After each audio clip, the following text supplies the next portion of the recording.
नमस्कार। रेडियो ओडिशा खबर को स्वागत करुछि मु स्वागतिका। प्रथमे आसंतु सुनिबा मुख्य खबर। आज मुख्यमंत्री केन्द्रापड़ा और भद्रक जिला गस्त विभिन्न प्रकल्पर शुभ उद्घाटन कले मुख्यमंत्री। पदारे पड़ा बीजेडी गोष्ठी कंदल महाकालपड़ारे अतनु एवं वैजयंत समर्थकों मुहांमुही।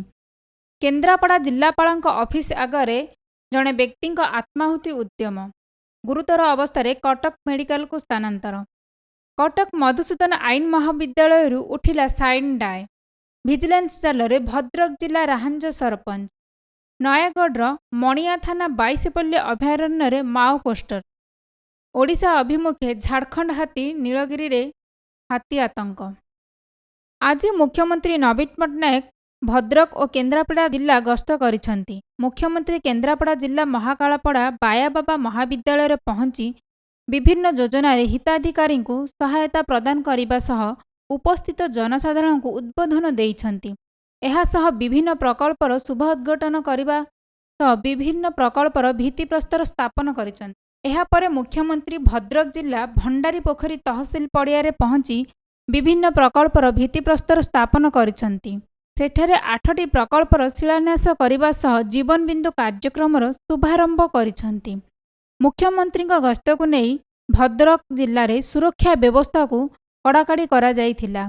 एही सुरक्षा व्यवस्था को वरिष्ठ पुलिस अधिकारी जांच करुथिले। सुरक्षा को तदारख करने को 4 जन डीएसपी, जड़े एसपी, 15 जन इन्स्पेक्टर, 69 जन सब इन्स्पेक्टर सह 34 सेक्शन फोर्स मुतयन करा जाइथिला। मुख्यमंत्री महाकालपड़ा एवं राजनगर निर्वाचन मंडली रे 324 कोटी टंका एवं भद्रक जिला भंडारी पोखरी निर्वाचन मंडली रे 126 कोटी टंका मूल्यर विभिन्न जनकल्याणकारी प्रकल्पर शुभ उद्घाटन करिसेंती।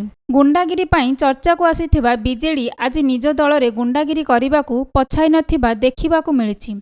मुख्यमंत्री गस्त कार्यक्रम रे बीजेडी सांसद और विधायकों समर्थकों मध्य धस्ताधस्ती होइछंती। सूचना मुताबक सांसद वैजयंत पंडा को मुख्यमंत्री गस्त कार्यक्रम रे जोग न देबाकू पूर्वरु धमक दिया जाइथिला। मात्र सांसद वैजयंत पंडा धमक को न डरी सेठाकू जिबाकू जिद धरी कार्यक्रम रे जोग देइथिले।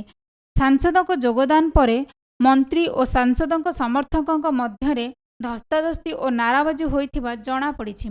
अन्यपटे मुख्यमंत्री कार्यक्रम रे सांसद वैजयंत पंडा को विरोध घटना रे प्रतिक्रिया रखिछन्ती वरिष्ठ बीजेडी नेता दामोदर राउत। से कहिछन्ती मुख्यमंत्री कार्यक्रम रे सांसद जोग देवा कथा, किंतु पुलिस कहार हाथ बारिशी हेबा उचित नुहे। केन्द्रापड़ा जिलापाल ऑफिस कार्यालय सम्मुख रे जड़े व्यक्ति आत्माहुति करने को उद्यम करिसेंती। आत्माहुति उद्यम करिथिबा व्यक्ति जनक हेउछन्ती केन्द्रापड़ा टाउन थाना श्यामगुड़िया गाँवर निरंजन सिंह। निरंजन देहरे निया लगाई आत्माहुति उद्यम करिसेंती।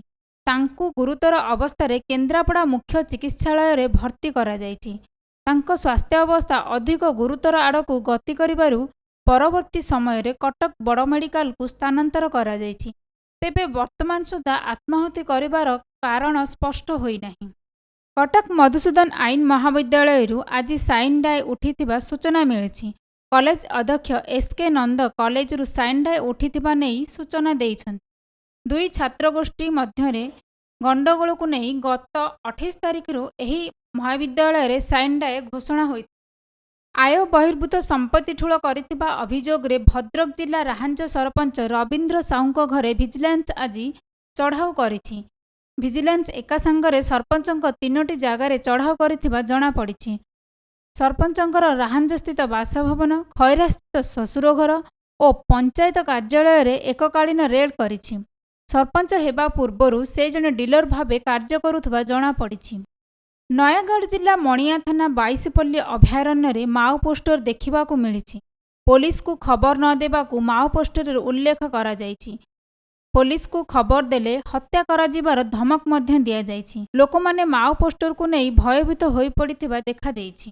चाषींक चिंतार कारण पालिटिछि झारखंडी हाथी। प्रतिवर्ष झारखंड हाथी नीलगिरी अभिमुखे पशि आसी व्यापक क्षयक्षति घटाई थांती। आज नीलगिरी रे हाथी आतंक देखा देइछि। हाथी आक्रमण रे जणे महिला गुरुतर होई पड़िथिबा सूचना मिलिछि। आहत महिला जनक हेले नीलगिरी गोपालपुर सुभाषिनी राउत। तांकु गुरुतर अवस्था नीलगिरी मेडिकल भर्ती करा जायछि। केतेक स्थान रे लोके हाथी आक्रमण शिकार हेउथिबा पळे आउ केतेक स्थान रे हाथी उपद्रव रे चाषी माने फसल हराउथिबा जणा पड़िछि। शेष होला संपूर्ण खबर। अधिक खबर पाई लॉग इन करंतु आमर वेबसाइट www.radioodsha.in। नमस्कार।